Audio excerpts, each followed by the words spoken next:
My name is Neslyn Watson-Druee. I am so excited to be here today. Today is the launch of Leadership and the rollout of 111 leadership academies across the world. We are here to celebrate a new kind of leadership to create a legacy and a difference in the world. My name is Simon Walker and I'm the Director General of the Institute of Directors, and I'm welcoming people here today. Welcome to the IOD, which specialises in producing leaders. I'm delighted you're here today. Thank you.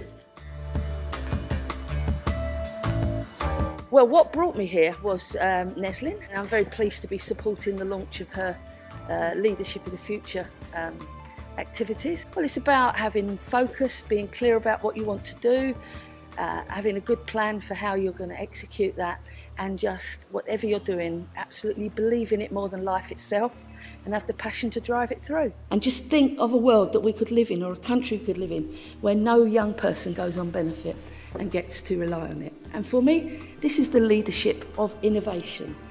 Much is said about poverty in this country, but in this country we have a poverty of hope, we have a poverty of aspiration, we have a poverty of inspiration, and my goodness me, we have a poverty of determination.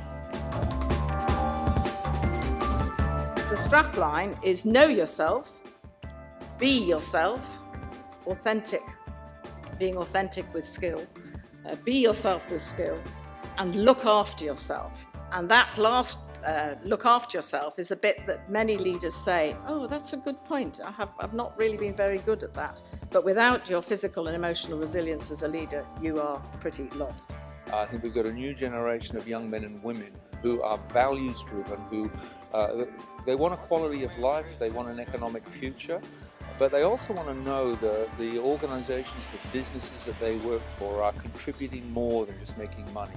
They want to know what's the value that you bring to the table. So the new table stakes, I think, in leadership are young men and women who know how to engage people's hearts and minds, who can point them in the direction of what needs doing, but also engage with the deeper reasons for why we do this, fundamentally appealing to a deeper set of values.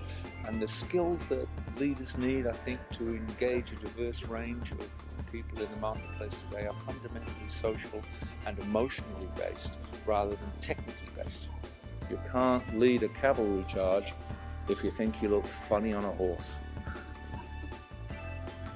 There's a certain level of self-belief that underpins your capacity to rise to the occasion that life presents you with, and the courage it takes to grasp that opportunity and do something quite exceptional.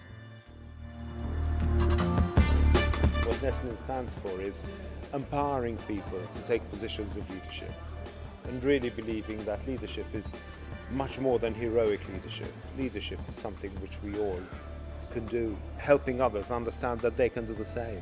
And that's basically it. It's actually quite simple. Anything which actually empowers individuals is something I passionately believe in. More around enabling people to achieve their potential, and we tend not to celebrate that. And we don't celebrate it, partly because the individuals who really like doing that aren't particularly interested in being celebrated anyway, because it's about a group effort. It's about, everybody doing something. But partly because it isn't quite as sexy as the heroic leader. And I think that's part of the sadness, really, but that's something we all have to live with.